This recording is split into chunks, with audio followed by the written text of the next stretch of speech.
Je suis Marc Lechiezeret, directeur de recherche émérite au CNRS, chercheur en astrophysique et en physique théorique. Alors, envoyer un homme sur Mars, il y a deux questions. Pourquoi et comment? Le pourquoi, on a beaucoup de mal à le justifier. On voit que scientifiquement, c'est pas vraiment quelque chose qui présente un intérêt foudroyant. Économiquement, diplomatiquement, bon, ça a été beaucoup discuté. L'intérêt n'est pas évident et ça coûte très très cher. Ça coûte très très cher parce qu'il va falloir des fusées et des moteurs extrêmement puissants, beaucoup de carburant pour ce voyage. Alors évidemment, on va utiliser des astuces, peut-être faire une halte sur la Lune ou sur une station qui serait en orbite autour de la Lune, et on va gagner en temps, peut-être pas, peut-être, on va gagner en énergie, mais enfin, de toute façon, ça va coûter très cher. Et puis, il y a des problèmes qu'on a du mal à résoudre.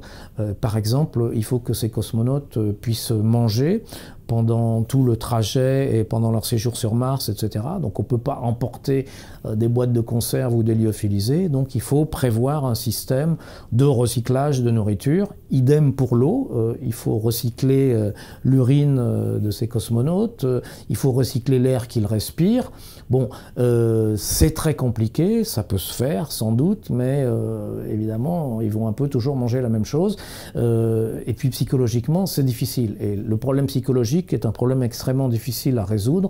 Si vous avez 5 personnes ou 10 personnes qui sont condamnées à rester ensemble dans un espace restreint pendant 2-3 ans en se voyant tous les jours et en étant à très grande proximité, eh bien, il n'est pas du tout certain que ça soit simplement possible psychologiquement.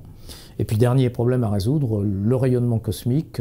Lorsqu'on est dans l'espace loin de la Terre, lorsqu'on est plus protégé par les ceintures de Van Allen qui empêchent le passage de ces rayons cosmiques, eh bien, on reçoit énormément de rayonnement, et le temps d'aller sur Mars, la dose de rayonnement reçue est vraiment critique, et ça, c'est un problème qu'on ne sait pas encore résoudre aujourd'hui. Et puis la motivation n'est plus la même, on n'est plus dans la guerre froide, donc peut-être qu'on est moins suivi aussi par les médias. Tout le monde aimerait bien voir un homme sur Mars, mais on se rend compte que le prix à payer dans tous les sens du terme serait extrêmement élevé, avec des motivations qui sont pas vraiment bien définies.